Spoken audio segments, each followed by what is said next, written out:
Magandang araw mga kutser, magdidibon tayo nitong dry age chilled na baka. Yan. Bali, kunting trimming muna tayo. Yan. Tanggalin natin yung mga niya. Tapos sabay natin tanggalin yung tenderloin. Yan, tenderloin niya.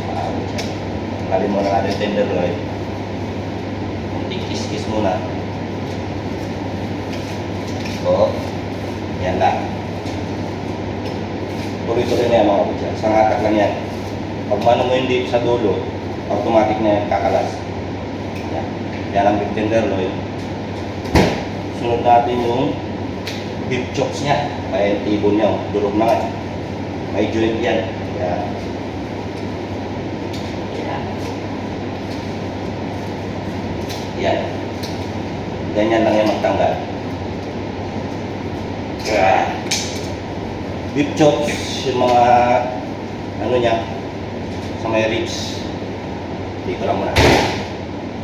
Susunod na natin yung niya maabot siya, yung tawag niya balakang, tanggalin. Pag kabisado nyo na ito, parang drawing na lang sa inyo yan. Ito na yung balakang, titirahin ko. Kaya yung mga debuner dyan, lalakas ng mga kamay niyan, katawan, lalo na yung pang maramihan na dibunin.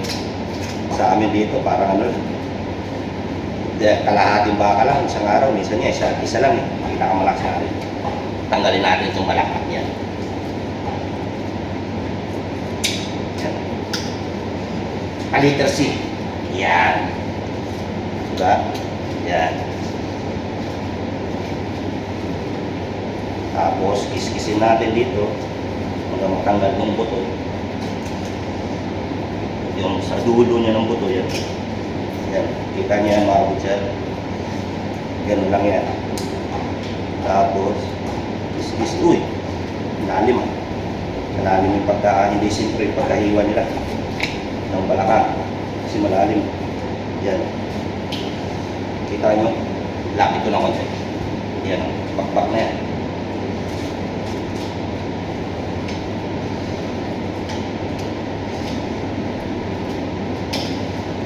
Ito yung balakang ng baka.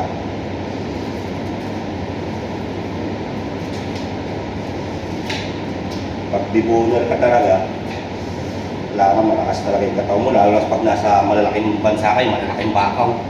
Ito wala pa to, 1/4 pa lang to sa kanila. Nasa mga Europe ka na bansa. Sunod natin itong siyang didibong ko rin lahat mga kutser. Kapag tayo ng hawakan, dibong natin itong siya.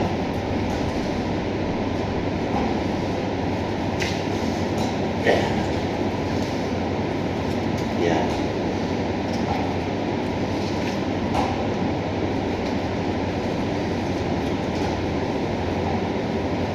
Balik na rin natin ulit para komportable ako.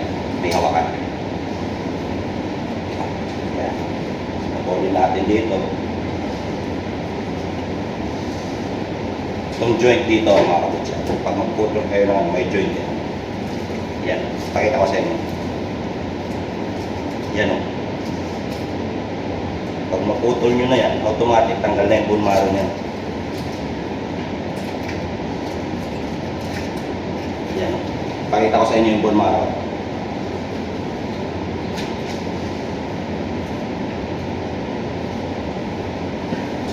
Hirap ako. Hirap yung pwesto ko mga kabutsa. Hindi nyo rin makita eh. Pag tumalikod naman ako sa inyo, hindi nyo rin makita yung karne. Yan na yung bone marrow. Yan. Diba? Malaki na tingnan niya, pero 1/4 pa lang yan ng mga baka sa mga sa Europe. Pag makita niyo yung mga baka ni Daddy Mac, tsaka si Webster, mga baka nila dun, yung katawan natin parang isang leg lang eh. Ito naman. Yan. Ganyan lang magdibon kami. Totally deboning. Yan. Kunin ko rin ito isang bone marrow. Bali, sulit pa rin yung karne namin. Buo pa rin yan.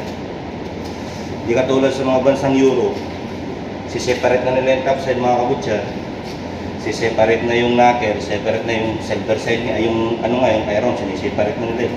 Yung ram, yung shank, by parts talaga. Sa amin naman, totally buo pa rin siya. Yan. Ikot na naman. Kung nahihilo na kayo sa katitingin ng ano, kaya ikot ko ng karne yan. Kita niyo yan? Ito yung sunod na bone marrow. Balakang, ito yung bone marrow, dalawa. Bali, 3 lang kukunin nyo dyan. Pati yung balakang makakot dyan. Yan.